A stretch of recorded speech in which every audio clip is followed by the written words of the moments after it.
Hello comic book people of the world, it is Wednesday, a whole lot of comic books came out this week, let's talk about them. I'm in love with a hero.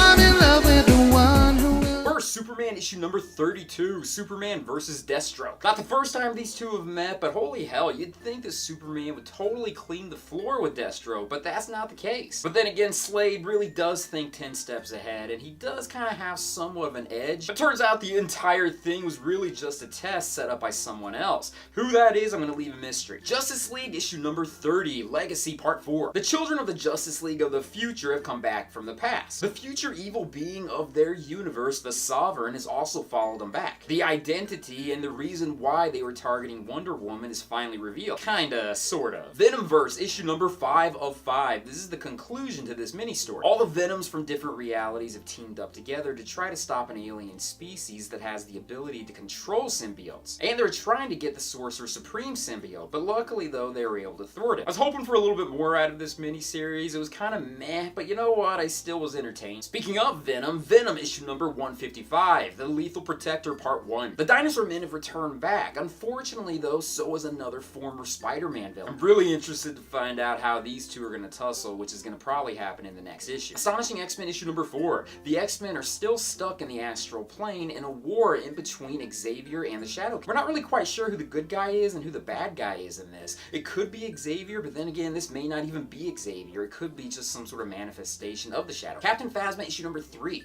This storyline takes place immediately after episode 7. Phasma is chasing after another trooper who knows the fact that she actually took down the shield on the Starkiller base in episode 7. But she's going on her own adventure tracking this guy down, and unfortunately she's getting drawn into this huge battle. Speaking of Star Wars, Darth Vader issue number 6. Darth Vader has his new lightsaber, but now he has to start training the Inquisitors. Although at first he kind of has to prove himself to them, but he totally does because this is Vader. In my opinion, this is probably one of the best Star Wars comic books out right now. Finally, I read Walking Dead issue number 172, Hilltop Reborn Part 1. Finally, I read Walking Dead issue number 172, Hilltop Reborn. Whenever something seems to be going smoothly, that's generally when something really bad happens. Although I do feel as though the end of the series is going to be coming up soon, there still are going to be a few bumps in the road. And in this instance, a former enemy, or at least an enemy who we thought was gone, has made his return, at least at the very end. Otherwise though, this issue is based on exactly what the title says, Hilltop Reborn. There's a couple other comic books that I'm going to be reading later on. I did read Iceman number 6, but as usual, I would love to do a video on that individually, so stay tuned for that. But what did you guys read? Leave comments down below and let me know.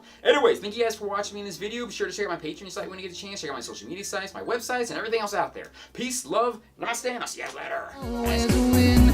He's a prominent figure. The Walking Dead comic book, the characters will probably never figure out how the whole zombie apocalypse started, but I think it would be really cool if Robert Kirkman did some sort of prequel comic book where it explained how this all initially began.